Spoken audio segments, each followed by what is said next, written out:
Olá, meus queridos. O e-mail que está vindo aqui, nós vamos ver, sabe o quê?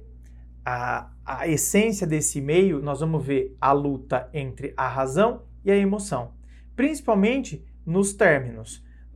Depois dos términos, a emoção quer tomar conta. E é nessa hora que a gente tem que ativar o modo da razão para que a razão possa vir e, às vezes, dar uns tapas, viu? Na emoção. Tapear. Para baixar e para a gente enxergar a realidade. O que está acontecendo, tá? E muitas vezes o próprio término é que traz lições para que a gente possa usar a razão para não voltar a cair naquela situação que estava acontecendo. Enfim, acompanha. Roda a vinheta.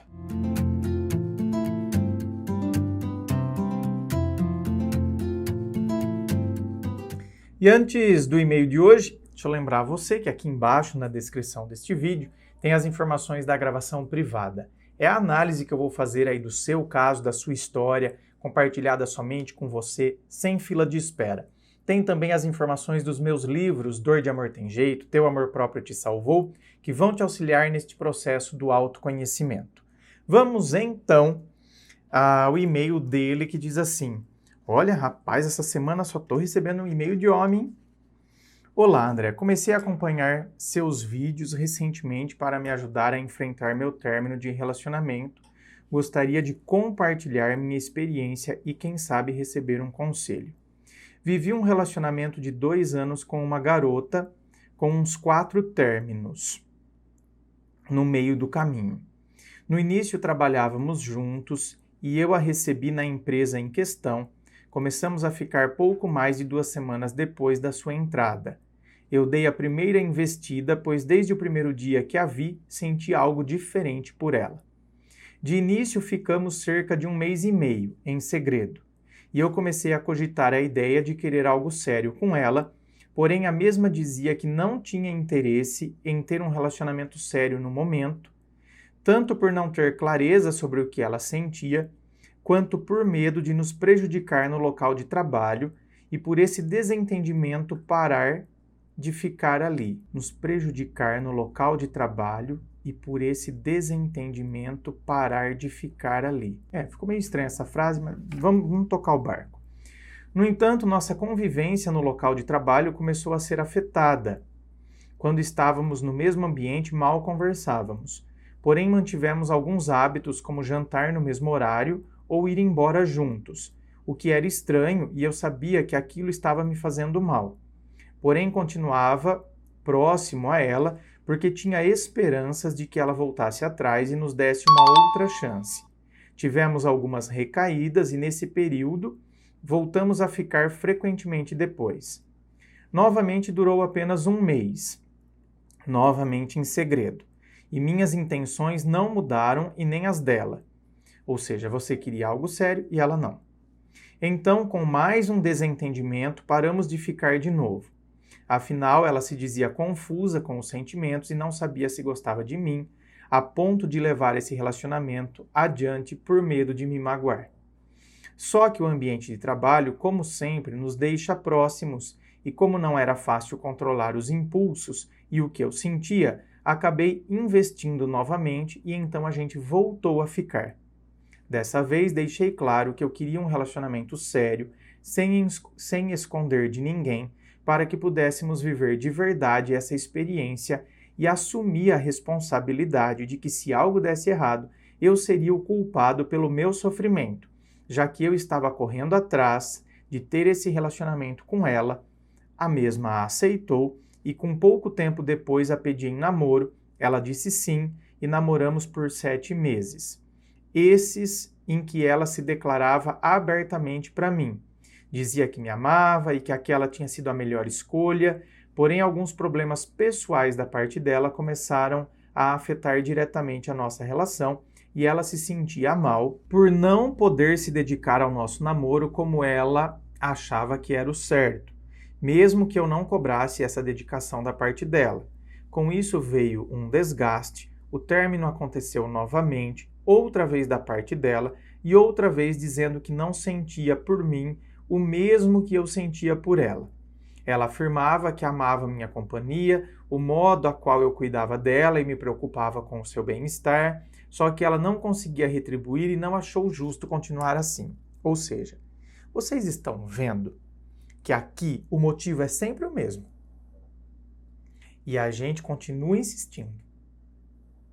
Então, assim, ó, é o mesmo motivo, é a mesma alegação. Então, assim, isso uma vez, isso duas, pera lá. Então, realmente, a pessoa não está tendo sentimento por mim. A pessoa está ficando comigo, olha, por causa da minha companhia, porque eu sou um cara bacana, mas assim, ter um sentimento por mim não teve. Ah, mas ela falava, falava naquele momento, né? A hora que tá tudo bem, então, até surgir a primeira vírgula, o primeiro ponto e vírgula, a primeira pausa que surgia ali, não é o que eu gosto, não é. Então, assim, não tem força, não tem sustentação. Nesse momento, eu não conseguia entender, não me importava em me doar para esse relacionamento com mais intensidade do que ela. Ou seja, você é daquele tipo que fala, eu amo por nós dois, não tem problema. Não, mas não tem problema. Não, mas eu não gosto de você do mesmo jeito que você. Não tem problema. Olha, eu amo por nós dois. Nunca cobrei isso. O que era suficiente para mim era somente saber que eu tinha ela do meu lado. Olha lá, ó. Deus me livre. Ou seja, eu nunca cobrei isso. Ou seja, cara, não me importa se você não gosta de mim. O importante é você estar do meu lado. Ai, gente, que triste isso, né? Hein? Olha, tudo bem que você não gosta de mim, mas não tem problema. É só você estar do meu lado. Olha, isso é mendicância. E não adianta ficar bravinho aí do outro lado. Você que está vivendo numa situação dessa. É mendicância. Não é, André. Sabe o que é? Bem, você está buscando justificativas para mendicância. Está mendigando. Argumentei de todas as formas para tentar continuar junto a ela, mas todas foram mal sucedidas. Tínhamos férias agendadas para o mês seguinte, esse período em que eu fiquei super mal, me sentia sozinho, me via pensando nela em todos os momentos do meu dia, sonhando com possíveis retornos e tendo devaneios que não me deixavam em paz. No final das férias, eu propus um novo encontro para tentar reconciliar as coisas novamente. Eu me sentia dependente dessa relação.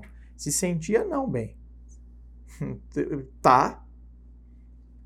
Mas total. Dependência brava.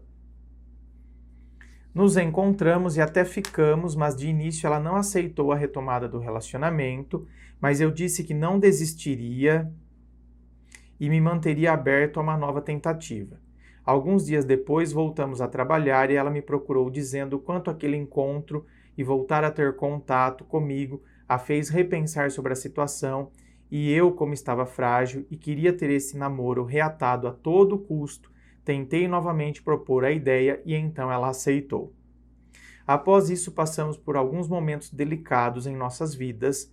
Vou te dizer por aqui para que tenha entendimento sobre o caso, mas peço que não mencione o mesmo em vídeo. Tá. Aí ele colocou aqui, então, entre parênteses, o que é o fato, certo? E como ele pediu, eu não posso ler, então, né, gente? Vai ter que ficar só comigo isso aqui. Bem, vocês me desculpam, bem, você que é curioso, você que... Ai, não, André, você não vai fazer isso. Bem, o cara pediu para não ler, eu não posso ler, né? Fazer o quê?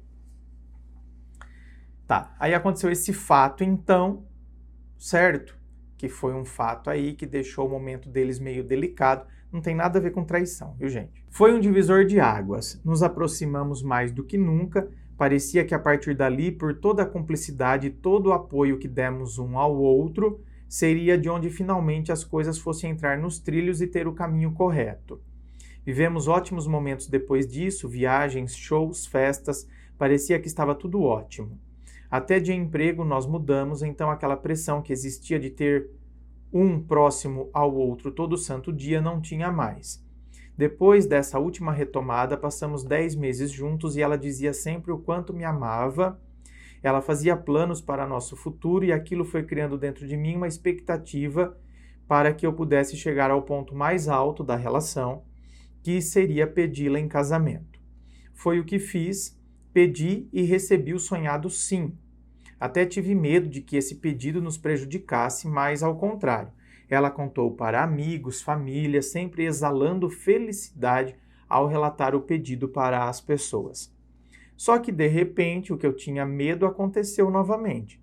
Senti uma mudança de comportamento da parte dela, coisas pequenas como um apelido carinhoso, um eu te amo, ou até mesmo um beijo e abraço começaram a ser cada vez mais raros da parte dela. Questionei se estava tudo bem entre nós, porque senti essa diferença. Ela disse que estava tudo bem, que só estava cansada pela rotina do trabalho. Dei mais um tempo para ver se haveria mudanças. Porém, as coisas só pioravam. Nem parecíamos mais um casal. Foi aí que decidi ter a conversa novamente para ver o que estava acontecendo. Dali, ela disse que não estava mais feliz na nossa relação, que sentia um desgaste. Disse que o amor que ela tinha por mim era muito mais uma gratidão pelo momento complicado que nós passamos, que foi aquele que ele relatou em segredo, do que um amor de casal e que ela queria terminar o relacionamento e o noivado ali. Eu me desesperei porque não conseguia entender uma mudança tão repentina de postura da parte dela e quanto mais um outro término. Então, tá vendo? Voltou a acontecer exatamente o que estava acontecendo antes. Por isso que eu falo que tem coisas que não adianta insistir, gente. Não adianta. Disse a ela que não queria terminar, que poderíamos consertar as coisas e voltarmos a sermos felizes. Infelizmente não teve solução e acabamos nos separando novamente. Venho aqui te contar a minha situação porque não sei mais o que fazer. Comecei a fazer terapia, mas ainda me sinto perdido. Já sei que isso não é o melhor para mim, mas não consigo parar de ter meus devaneios com ela. Meus sonhos enquanto durmo e a esperança de voltar. É mais forte do que eu. Então, a esperança de voltar. Quando vem esse tipo de esperança, sabe o que tem que vir, meu querido? É tão fácil. O seu caso é muito mais fácil do que uma pessoa que está terminando pela primeira vez com a outra pessoa. Sabe por quê?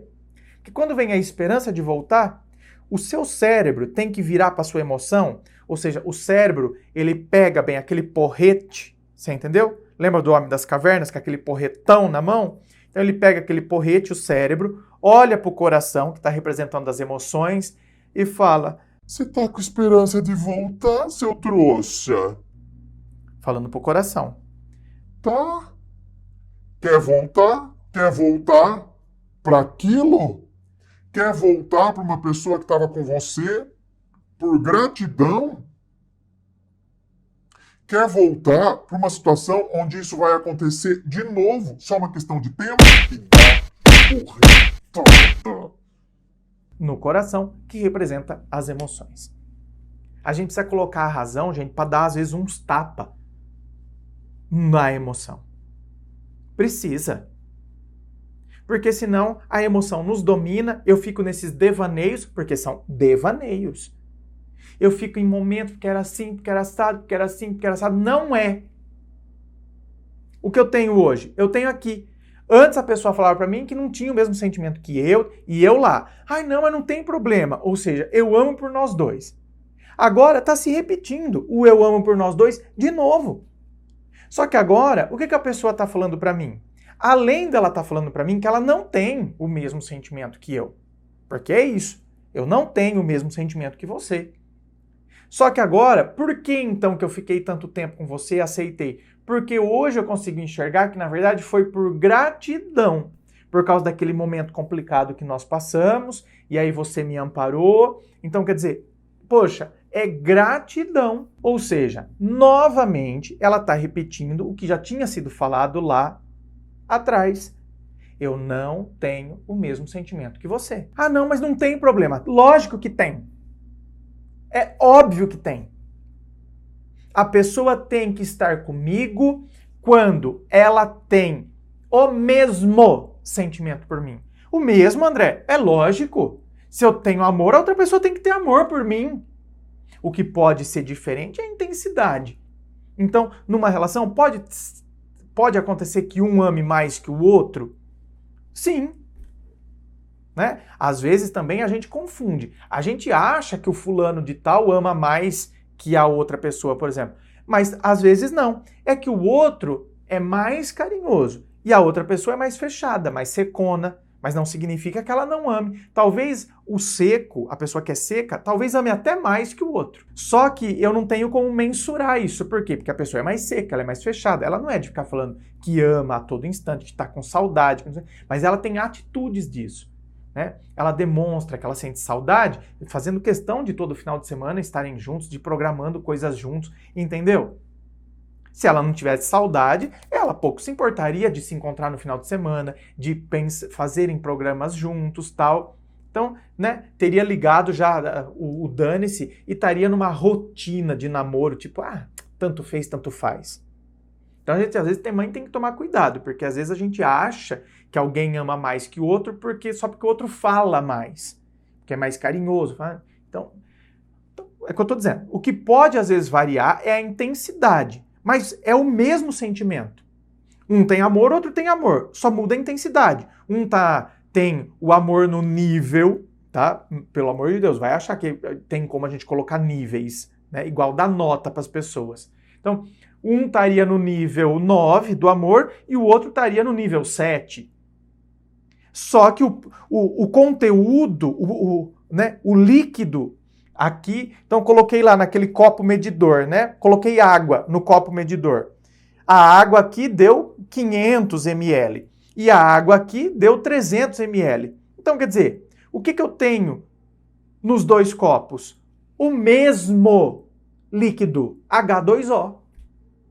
Eu tenho a mesma substância. Essa história de que eu não tenho presta atenção, eu não tenho o mesmo sentimento que você. Não tem problema. Lógico que tem. Porque o meu copo medidor está com água. O seu, bem, está com veneno. O meu copo medidor está com água. O seu está com Coca-Cola.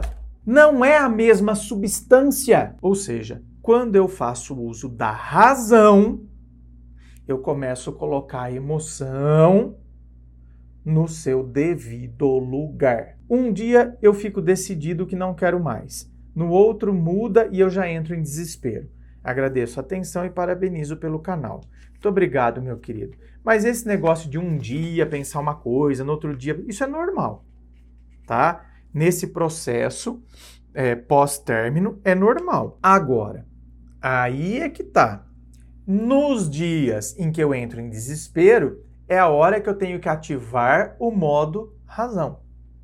Opa, preciso ativar o modo razão, porque hoje eu tô um pouco mais para baixo, então a minha emoção tá querendo entrar em cena.